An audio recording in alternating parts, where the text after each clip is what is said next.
नमस्ते भारत पे अब बात कर लेते हैं एक अच्छी खबर की, क्योंकि रक्षा मंत्रालय ने वायुसेना को एक बहुत बड़ा तोहफा दिया है।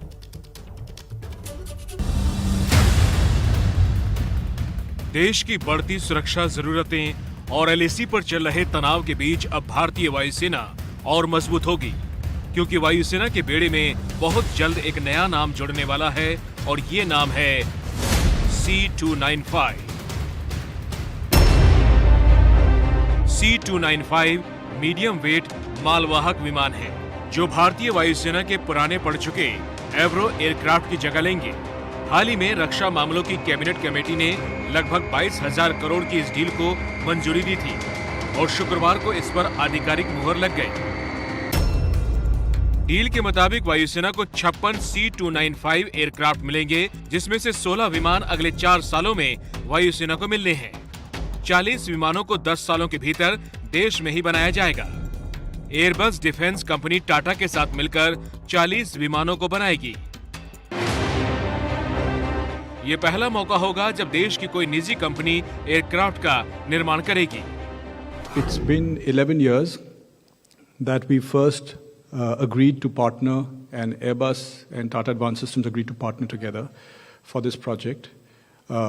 And in this period, we have built up a very strong relationship and done an enormous amount of work in preparation for this project. रक्षा मंत्रालय के मुताबिक सभी 56 विमान स्वदेशी इलेक्ट्रॉनिक वॉरफेयर सूट से लैस होंगे और कम समय में मिशन रेडी हो सकते हैं। 11 घंटों तक नॉन स्टॉप उड़ान भरने में काबिल ये विमान एक ही उड़ान में देश के किसी भी कोने में पहुंच सकते हैं। C-295 एयरक्राफ्ट 5 से 10 टन का पेलोड ले जा सकता है। C-295 से कार्गो भी एयर ड्रॉप किया जा सकता है। युद्ध के मैदान में ये विमान एक साथ 71 सैनिक या फिर 50 पैराट्रूपर्स को ले जाने में सक्षम है। जवानों के ट्रांसपोर्टेशन के लिए भारतीय वायुसेना अब तक हरक्यूलिस का इस्तेमाल करती आ रही थी, लेकिन जवानों की छोटी टुकड़ी या टीम को एयरलिफ्ट करने में C-295 मददगार साबित होगा।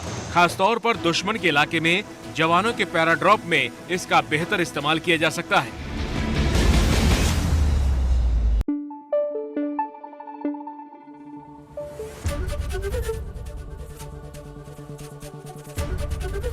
एबीपी न्यूज आपको रखे आगे।